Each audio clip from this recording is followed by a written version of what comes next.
Hola muchachos de sexto básico, espero que estén bien todos.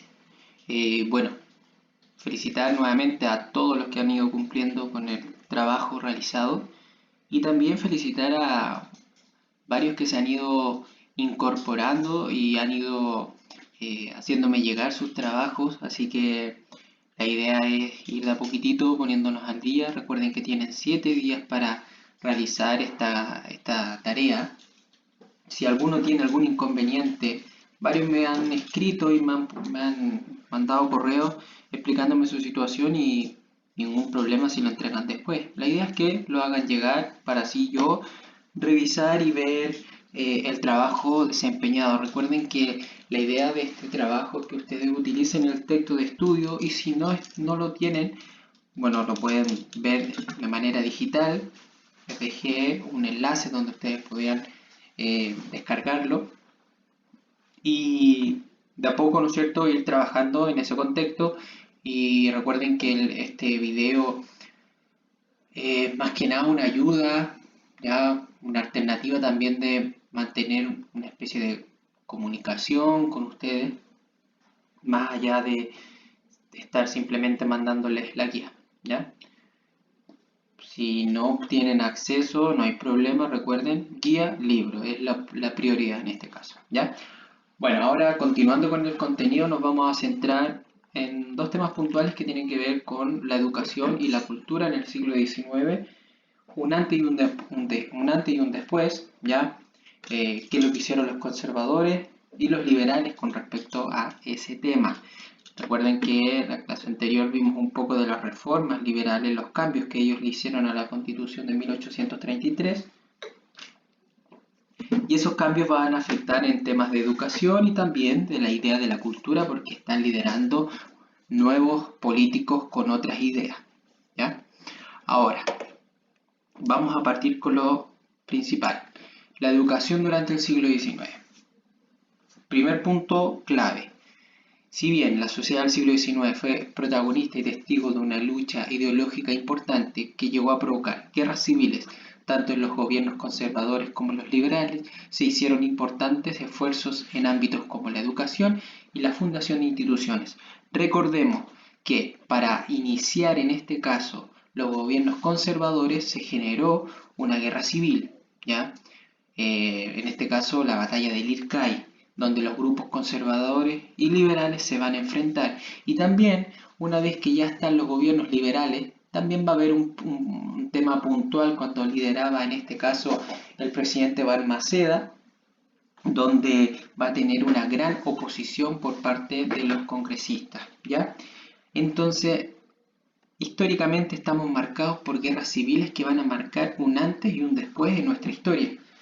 Y se van a generar cambios en el tema de educación y sumamente importante tener la instalación ya de distintos estamentos, de leyes, de instituciones que se dé pie clave para que estemos eh, consolidados como país, como república, ¿ya?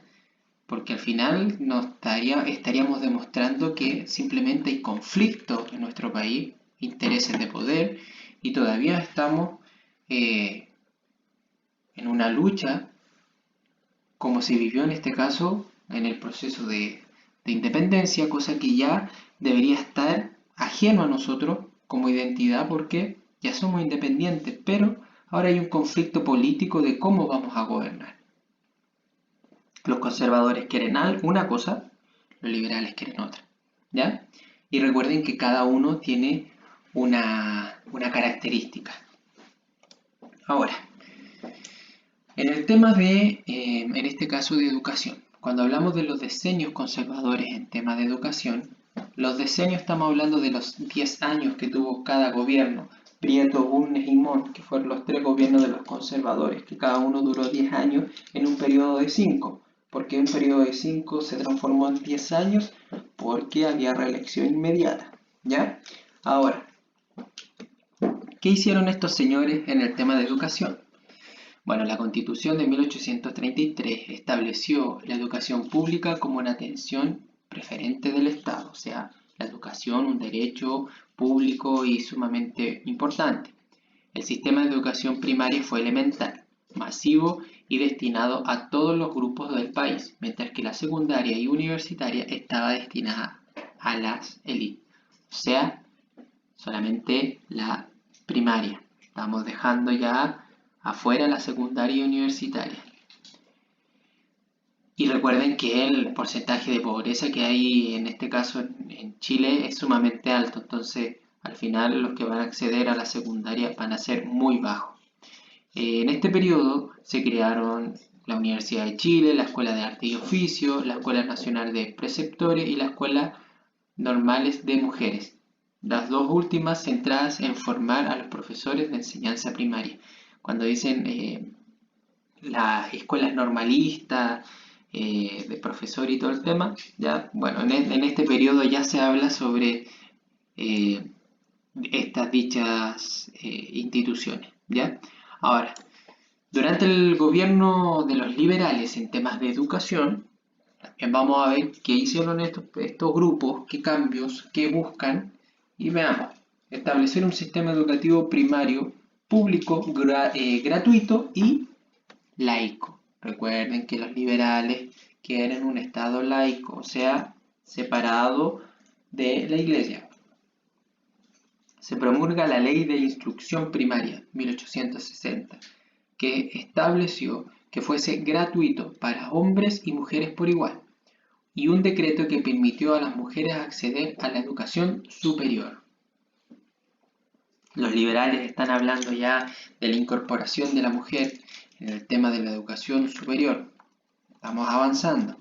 Se promulga la Ley de Instrucción Secundaria y Superior, 1879, para garantizar su gratuidad y se creó el Instituto Pedagógico, 1889, y con el objetivo de formar a los instructores de la educación secundaria. O sea, ya de a poco nos estamos dando cuenta que hay cambios. No son grandes cambios, pero van paso a paso, ¿ya? Ahora, en el tema de educación, aquí me está llegando publicidad, en el tema de educación ya nos dimos cuenta que hay cambios, hay diferencias, hay cosas que se están haciendo.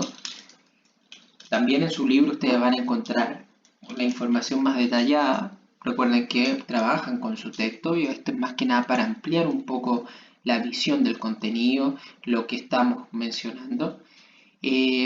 Vamos a tener un periodo clave también que tiene que ver con la literatura y el arte en este siglo XIX. Desde la década de 1840 en Chile se comenzó a vivir una intensa actividad en la literatura y en el arte que a partir de la influencia europea, o sea, todo lo que está llegando, las ideas que llegan desde Europa, ayudó a la creación de una identidad nacional basada en la naturaleza, en las tradiciones populares y en la vida cotidiana. O sea, estamos creando un país en tema cultural donde la naturaleza es fundamental. Por ejemplo, la imagen de la cordillera, la imagen de los ríos, la imagen de nuestros animales, la fauna nativa. O sea, todo eso es valioso como identidad a todos aquellos grupos intelectuales de la época. También las tradiciones que se empiezan ya a crear, como la zamacueca, la cueca, los cantos, las pinturas, ya distintas expresiones artísticas que empiezan a formar una identidad. No quiere decir que cuando Bernardo Higgins renuncia a su cargo, ¿no es cierto?, y se declara ya al fin la consolidación, todas las tradiciones que nosotros conocemos las adquirimos, no. De a poco se fueron adquiriendo con el paso del tiempo, ¿ya? Recuerden que, bueno, nosotros en el septiembre tenemos la típica fonda, donde se celebra, en este caso, la independencia. Pero en estos tiempos, ir a una fonda era mal visto, ¿ya?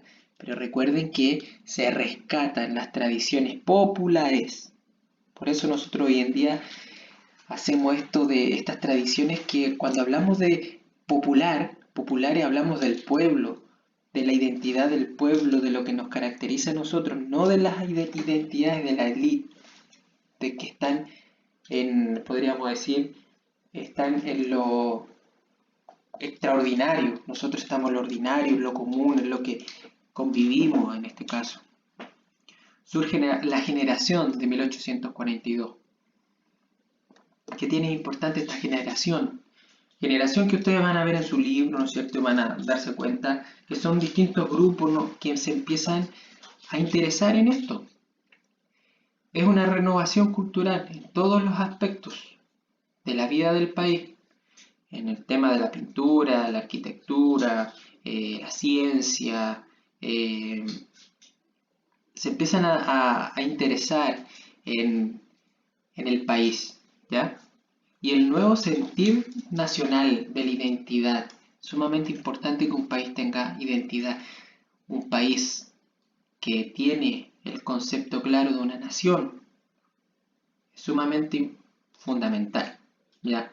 En este caso, el tema de la patria, ¿ya? Cuando hablamos de ser patriotas, ¿no es cierto? Y bueno, yo me he dado cuenta en el caso de ustedes que son muy patriotas cuando juega la selección chilena. ¿Por qué? Porque cuando cantan el himno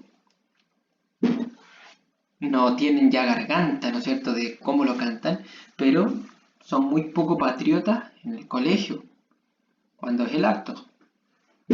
Entonces, la idea es que este patriotismo, esta idea de nación, de identidad, sea siempre.